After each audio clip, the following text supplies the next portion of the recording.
Amazon کے جنگلات میں ایسا دریا دریافت ہوا ہے جس کا پانی ابلتا ہوا ہے اور جس کا درجہ حرارت 212 ڈگری فارنہائٹ تک رہتا ہے، جس کی وجہ سے اس کے اندر آنے والا ہر جاندار ہلاک ہو جاتا ہے۔ کوسٹا ریکا کے جنگلات میں ایسی اسٹون بالز یا پتھروں کی گیندیں دریافت ہوئی ہیں جو کہ 800 قبل مسیح بنائی گئیں اور جن کا سائز 6.5 فٹ اور وزن 15 ٹن سے بھی زیادہ ہے۔ دی بوائلنگ ریور۔ دوستوں، ایمیزون کے جنگلات کے درمیان ایک ایسا دریا موجود ہے جسے دنیا کا واحد ابلتا دریا کہا جاتا ہے۔ ایک انڈے کو فرائی کرنے کے لیے ہمیں صرف 158 یعنی 158 ڈگری فارنہائٹ درکار ہوتا ہے، جبکہ اس دریا کے پانی کا درجہ حرارت 113 ڈگری فارنہائٹ سے 212 ڈگری فارنہائٹ تک رہتا ہے۔ اس سے آپ کو اس پانی کے ابلنے کا بخوبی اندازہ ہو سکتا ہے۔ اسی وجہ سے اس پانی میں آنے والا ہر جاندار ہلاک ہو جاتا ہے۔ یہ دریا 6.5 کلومیٹر لمبا ہے۔ حیرت کی بات یہ ہے کہ یہ کسی آتش فشاں سے جڑا ہوا بھی نہیں ہے۔ سائنسدان ابھی تک بالکل صحیح طور پر اس کے پانی کے ابلنے کے راز کو نہیں جان سکے ہیں۔ نیشنل جیوگرافک کے مطابق اس دریا کے پانی کا ابلنا اس کی ایک قدرتی خصوصیت ہے۔ انڈر گراؤنڈ بنکر۔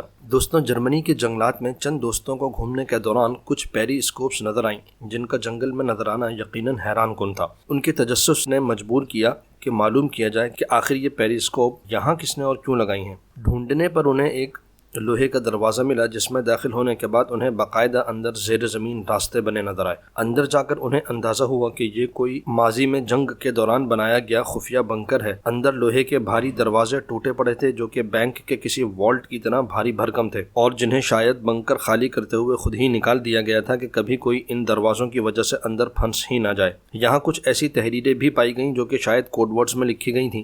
بنکر کا کافی حصہ پانی سے بھرا ہوا تھا۔ یہاں انہیں پرانی مشینیں، ہینڈ گلوز اور مٹی میں پھنسے جوتے بھی نظر آئے۔ دوستوں، جنگل میں ملنے والی یہ ایک حیرت انگیز چیز تھی۔ دی اسٹرینج اسٹون بالز۔ دوستوں، یونائٹڈ فروٹ کمپنی جو کہ امریکہ کی ایک کمپنی ہے، اس نے سن 1930 یعنی 1930 میں کوسٹا ریکا میں باغات لگانے کا فیصلہ کیا۔ اس دوران قریبی جنگلوں میں سینکڑوں کی تعداد میں پراسرار اور بہترین شکل میں بالکل گول پتھر یا گول پتھر کی گیندیں دریافت ہوئیں۔ یہ سائز میں چند سینٹی میٹر سے لے کر 2 میٹر یعنی تقریباً 6.5 فٹ تک کی پائی گئیں۔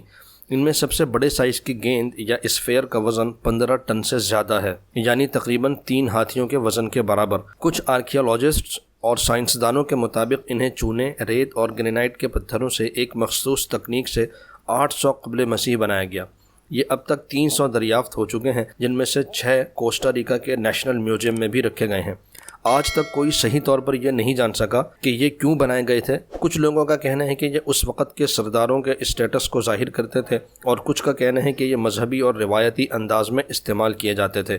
بہرحال یہ بھی جنگلوں سے ملنے والی حیران کن چیزوں میں سے ایک ہے۔ Breathing forest. دوستوں، کینیڈا کے صوبے کوئیبیک کے جنگلات میں ایک جنگل ایسا بھی ہے جو بظاہر سانس لیتا ہوا نظر آتا ہے۔ یہ دیکھنے میں دلچسپ لیکن انتہائی خوفناک بھی معلوم ہوتا ہے۔ یہ در حقیقت نہ تو زلزلہ ہے اور نہ ہی جنگل کے سانس لینے کا کوئی معاملہ ہے، بلکہ یہ در حقیقت وہ تیز طوفانی ہوائیں ہیں جو زمین کے اندر کی مٹی اور درخت کی جڑوں تک میں داخل ہو جاتی ہیں اور یہی ان کی اس طرح کی موومنٹس کا باعث بنتی ہیں۔ Sigiriya, the eighth wonder of the world. دوستوں، سری لنکا کے صوبے دمبلا کے جنگلات میں سگریا نامی چٹان یا سابقہ محل موجود ہے۔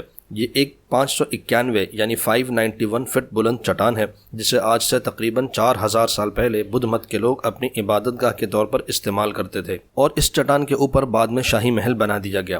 وقت کے ساتھ ساتھ جنگل نے اس قلعے کو گھیر لیا اور پھر مقامی لوگوں کے علاوہ کوئی اس کے بارے میں نہیں جانتا تھا۔ بدھ مت کی پرانی کتابوں میں بھی اس کا تذکرہ ملتا ہے۔ 19ویں صدی میں مورخین نے اسے پھر سے کھوجا۔ یہ قدیم شہری منصوبہ بندی، نظام آبپاشی اور انجینئرنگ کی بہترین مثالوں میں سے ایک ہے۔ کہا جاتا ہے کہ یہ چٹان ایک آتش فشاں کے پھٹنے سے وجود میں آئی۔ اس کے سامنے کی طرف ایک شیر بنایا گیا تھا جس کے اب صرف پنجے باقی رہ گئے ہیں، جبکہ شیر کا سر منہدم ہو چکا ہے۔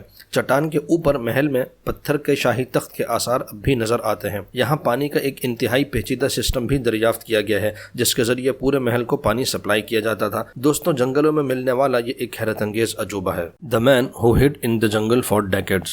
دوستوں، ہیرو اونوڈا جاپان کے ایک آرمی انٹیلیجنس آفیسر تھے جو دوسری جنگ عظیم میں لڑے تھے اور جن کی ڈیوٹی فلپائن میں لگی تھی۔